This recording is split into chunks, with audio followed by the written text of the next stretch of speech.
How China outplayed America at its own game.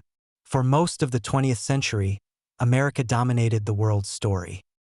America made the rules, set the standard, and everyone else followed. The world watched and adapted to American power.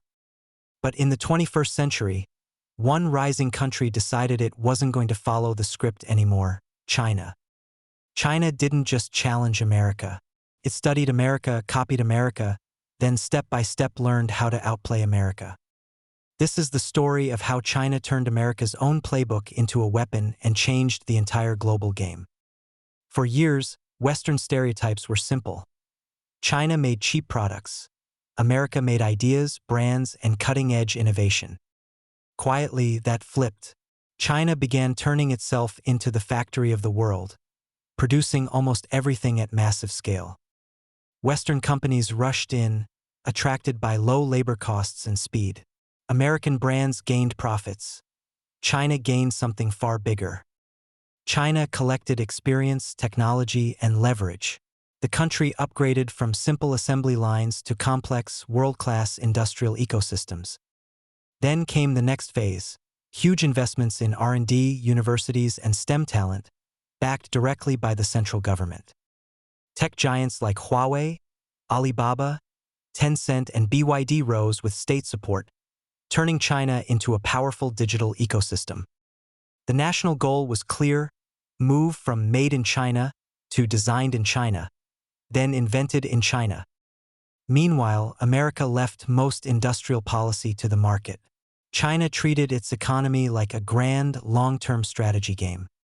Who launched globalization? America, its companies and economists. But who mastered it and bent it to their advantage? China. Globalization was supposed to keep America at the center. Instead, it helped China build a manufacturing empire no one could replace. China became the core of global supply chains: electronics, solar panels, batteries, rare earths, and much more. The world outsourced production to China and, without noticing, outsourced power to economic leverage hidden inside containers and contracts. When you control factories, you don't just make products. You control prices, speed, access, and the rhythm of global trade. So when tensions rise, every country secretly asks, can we really afford to cut off the place that makes everything? That's not an accident. That's strategy, careful, patient, and designed over decades, not election cycles or quarterly reports. Now picture another contrast.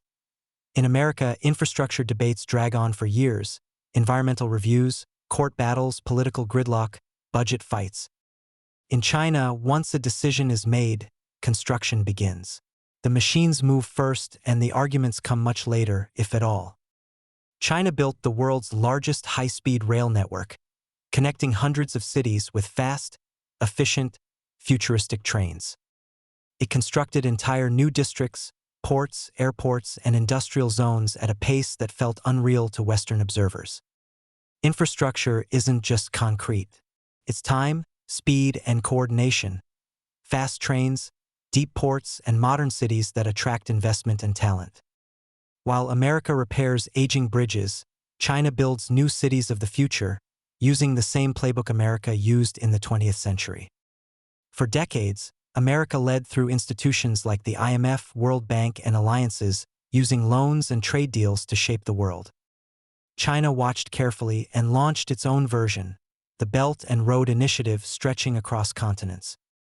Instead of lectures, China offered roads, railways, power plants, and ports, tangible infrastructure instead of endless speeches and conditions. Instead of strict political conditions, it offered funding and speed, becoming an attractive partner for countries hungry for development. Nations from Asia to Africa and parts of Europe received new ports, highways, and industrial zones built with Chinese money and workers.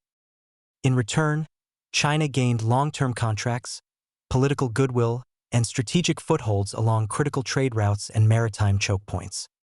America built influence through institutions. China built influence through concrete. Same game, global leadership. Different move, infrastructure instead of conferences. The new battleground isn't missiles. It's chips, code, and data. the invisible infrastructure of a digital, networked world. China didn't invent a new game here. It entered America's tech arena and went all in on the race. Chinese firms took the lead in 5G networks, building towers and infrastructure that connected millions far beyond their own borders. Chinese companies scaled AI, surveillance tech, and facial recognition faster than most Western rivals, turning cities into data-rich environments. In electric vehicles and batteries, companies like BYD and CATL became critical suppliers the entire world suddenly depended on.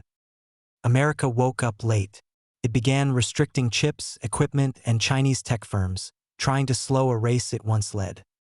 Those bans are proof. America now sees China as a real competitor, not a follower, in technology and power. Here's the deeper difference. America runs on elections and short political cycles. Policies swing left, right, then back again. Long-term projects often die with each change in leadership. China, meanwhile, runs on multi-decade plans that survive generations. 5-year plans, 10-year visions, and targets for 2035 and 2049 guide China's slow, relentless path forward. When you're playing a 50-year game, you don't panic over every quarterly report. You build slowly, consistently, relentlessly. America taught the world to dream big. China took that idea and applied long-term discipline to turn dreams into strategy. Has China fully replaced America? No. The US is still a giant in innovation, culture, finance, and military power. But China used America's own tools, globalization, industry, infrastructure, technology, long-term strategy, and turned them into weapons of growth. America opened the game and wrote the rules. China learned those rules, and now, in many arenas, America is reacting. The question is no longer, can China catch up? The real question is, can America adapt to this new world? Is this a smart strategic rise or a dangerous power shift? Whose strategy wins the next 50 years, China or America?